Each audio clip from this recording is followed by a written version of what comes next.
Chapter 3. After the feast, the little princess was brought into the room. She smiled so sweetly and looked so pure that only a bad heart could have planned something terrible for her. The first fairy took the child in her arms and said, "My gift to the princess shall be happiness, because happiness is better than gold." "Gold is good," said the second fairy. So I so I will give her the gift of wealth. "She shall be healthy," said the third, "because wealth is nothing without health."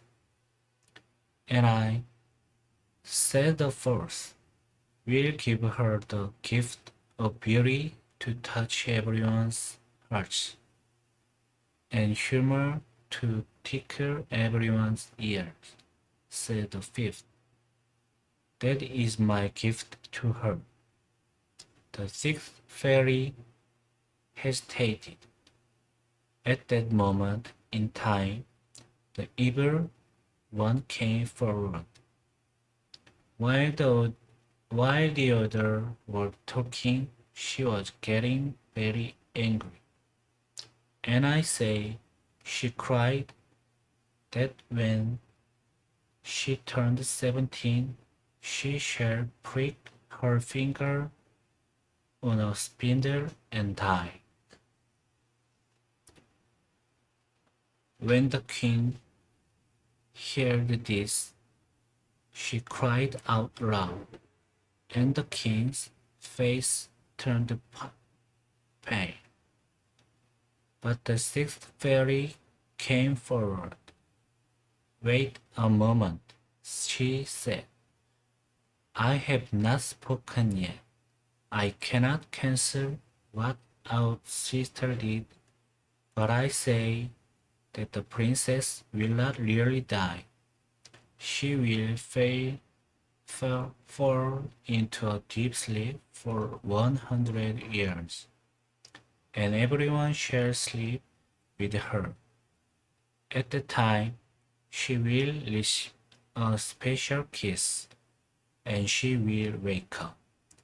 When the wicked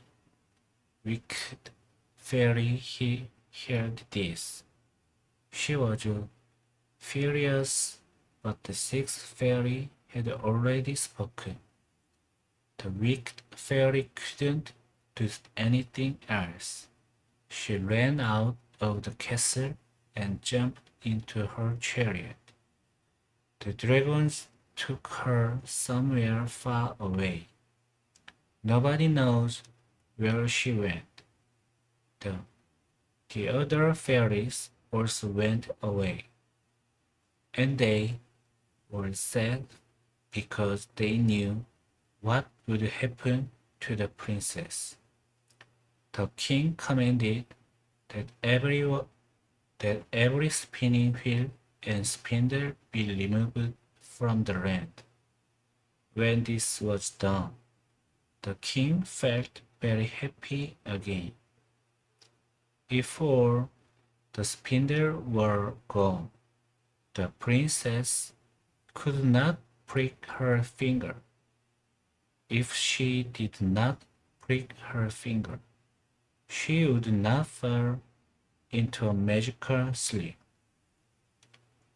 So the king and the queen were satisfied, and everything was fine in the castle for 17 years.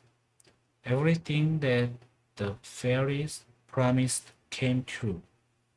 The princess was so beautiful that everyone who saw her was surprised.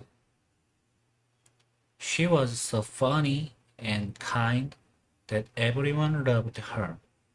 She had health, wealth, happiness, and she smiled and was happy all the time.